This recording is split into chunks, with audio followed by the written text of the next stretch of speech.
Šodien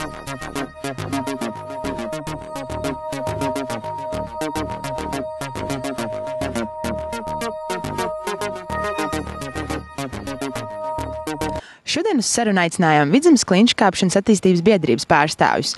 Runājām par kliņšu kāpšanas attīstību Latvijā, nepieciešamo aprīkojumu, kā arī izaicinājumiem un grūtībām, kas saistītas ar kliņšu kāpšanu. Kā kopumā vērtēt kliņšu kāpšanas attīstību Latvijā? Tas ir iecienīts sporta, jeb aktīvās atpūtas veids? Es varētu. Man uzreiz ir visāds domas prātā uz šo jautājumu. Respektīvi, jāsāk ar to, ka es laikam studēju turismu organizāciju un vadību Vidzemes augstskolā un tikko aizstāvēju arī savu gadu projektu, kas ir tieši par kliņšu kāpšanu saistīts. Mūsu biedrība un vispār Latvijā pētījumu. Par to kliņšu kāpšanu ir tā, ka, ja mēs salīdzinām ar, kaimiņu valstīm Lietuvu un Igauniju, tad Latvijā ir salīdzinoši labi. Nav tik labi kā Lietuvā, bet ir stipri labāk kā Igaunijā. Bet mums ir kur tiekties, un ja paskatās pēdējos kaut kādus 3 gadus, tīri statistiski, tad tas kāpēju un interesantu pieaugums ir acīm redzams. Latvijā tā kā visā pasaulē kliņšu kāpšanas sports popularizējas vairāk un vairāk. Es domāju, ka tas nekad nekļūs par masu sportu Latvijā tieši tādēļ, ka trūkst kliņšu, kur jebkurš var aizbraukt un kāpt. Iekšzemes koproduktu nepacelsim. Nebūs tā. Biznesa plānu uz šī projekta pagaidām nevar uzbūvēt, jo trūkst to kliņšu. Un attiecīgi tādēļ, kā masas sports, tas nekad neaizies, bet popularitāte viņam tomēr aug. Nedaudz, bet aug katru gadu. Kas ir Latvijā var iegūt salīdzinoši labu teorētisko bāzi, to pamatu bāzi, lai dotos uz kalniem, jo, ja paskatās arī no Latvijas ļoti daudz alpīnistu un kāpēji ir tiešām arī pasaulē atzīti, kas ir sasniegums veikuši, ir uzkāpuši augstākajās virsotnēs un vispārējais, bet nāk no Latvijas. Acīm redzot, tam ir kāds iemesls. Teorētiskā bāze mums ir laba. Latvijā kalnu nav. Kur tad visvairāk cilvēki iecienījuši praktizēt kliņšu kāpšanas prasmes? Tās pārsvarā ir iekštelpu kāpšanas zāles. Pārsvarā, protams, ir Rīga. Reģionos tas varbūt nav tik izteikti. Un bez iekštelpu kāpšanas zālēm cilvēki dodās trenēties arī reizēm uz kaut kādām būvēm. Pieminekļiem gluži ne, bet būvēm. Daļa no kāpējiem kāpja, piemēram, pa veciem no plēstiem akmeņiem būvētām ēkām vai pat tiltu balstiem. Ar ko ir jārēķinās, ja cilvēks ir izdomājis pamēģināt kliņšu kāpšanu? Ir jārēķinās to, ka tam cilvēkam, kurš grib pamēģināt kliņšu kāpšanu, ir jātiek galā pašam ar sevi, un tas ir arī viss. Nevajag nekādu fizisku sagatavotību. Galvenais vajag zināt, ko tu gribi no tās kliņšu kāpšanas. Un galvenais ir saprast, ko tu spēj pats. Jo kamēr tu visu laiku domās par to, ka zeme nāk baigi ātri klāt, tikmēr nekas labs nebūs. Reāli kliņšu kāpšana ir ikvienam. Ik viens ar to var nodarboties, gan mazs, gan liels, gan nešķirojot ne dzimums, ne kādas citas reliģiskās saistības, ne jebko.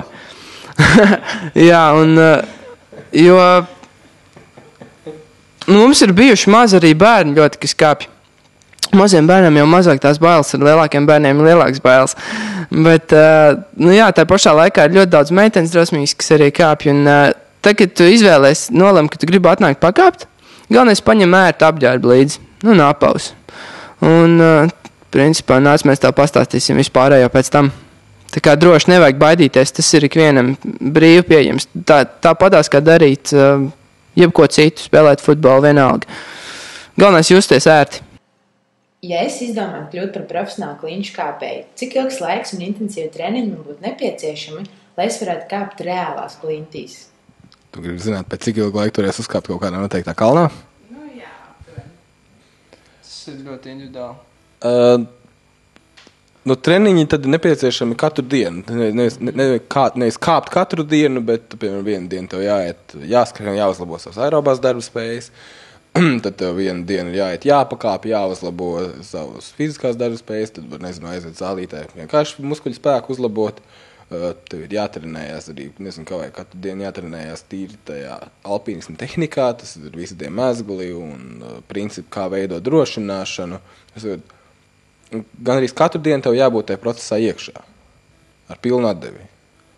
Un tad, sākot ar vieglākiem maršrutiem, laika gaitā jau tu varēsi kaut ko izkāpt. Bet ir jābrauc kāpt. Jo sēžot uz vietas un domāt, tu esi tagad uzkāpšu tur un tur, nekas nenotiek. Jo jāsāk ar to, ka ja tu šodien neko neesi darījusi, un tu gribi uzkāpt, nezinu, Everestā. Nu, labi, Everestā nebūs tāda kliņšu kāpšana, bet aiziet kaut kādu supermaršrutu alpos iziet, tev jāsāk to, ka tu trenējies fiziski, brauc uz vieglākiem maršrutiem un pamazām tu varēsi sasniegt, uzkāpt Eigerā. Nu jā, tieši tā ir jābrauc uz kalniem, jo, kas mums latviešiem, cik mēs vidēji dzīvojam virs jūras līmeņa, 100 metri vidēji, bet kalni, kāds tas ir augstums, tas arī reāli maina visu tavu, fizisko ķermeni, principā, tāpēc ir jābrauc uz kalniem, jāsāk ar mazākiem, jāpieradina sevi augstkalniem, gan plaušas, gan elpošana, gan viss pārējais. Un tas ir ļoti individuāli īstenībā atkarīgs no personas, cik viņš ātri uzņem tās lietas. Ir kas lēnāk, ir kas ātrāk. Ir tādi, kas tikko sākuši kāpt pēc pusgada jau ir augstos kalnos. Tā pašā laikā ir daudz, kas atrod savādāku pieeju un varbūt tās citādāk to izbauda un daudz lēnāks tas process ir. Bet, kvalitatīvs var būt gan tāds. Tas ļoti individuāli. Vai jums līdzinājās pieredzes laikā ir nācies piedzīvot kādu smagāku kritienu? Nē. Nevienam? Nē, nav. Principā nav sanācis vēl pagaidām. Bija viens tāds stāsts, vai ne, tāds baisāks tas moments, vai ne, kāpjot ar apakšējo drošināšanu, tur patās baļos, un kad tu ieliec pēdējo to drošināšanu, kāp uz augšu, un tev īsti nav, kur ielikt nākamo, tad kāpa augstāk, meklē, bet neatrod, tad kāpa vēl augstāk. Tad, principā, tu esi uzkāpis jau kaut kādus vidēji jau 3-4 metrus, esi uzkāpis uz augšu, un tagad atrod tādu riktīgi labu aizķeri, un tā stiepies uz augšu, un, kad, principā, tas, baļu ēku no dolomīta taisīt, un kad tas dolomīts lūst, un, principā, tu paliec uz vienas rokas karājoties, un tu zini, ka tev sanāk tad vidēji kaut kādi 4 metri kritiens līdz pēdējai drošināšanas vietai, plus tad vēl kaut kādi tie 4 metri, kas ir paliek tā virve, plus stiepiens, tad ir tā bišķi baisa. Bet, par laimi tad noturējos un nenokritu.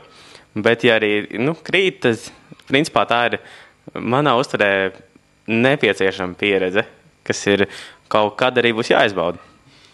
Un no šīs pieredzes jāmācās, ka jāliek vairāk drošināšanas punkti savā ceļā uz augšu. Jā, bet tā pašā laikā mēs pārbaudījām, to var arī uzskatīt par tādu zināmu veidu testu, kad mēs pārbaudījām ātru drošību baļos. Un man bija ļoti līdzīgi kā Andrītim.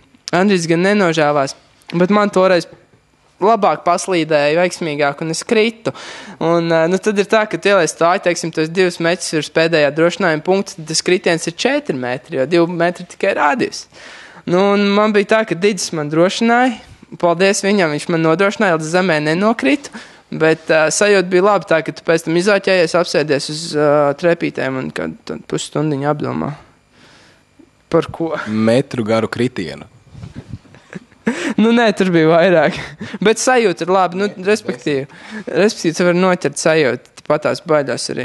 Man liekas, ka katram vajag vismaz vienreiz tādu kritienu, lai saprastu, ap ko tā lieta īstenībā grozās, cik tas nopietni ir.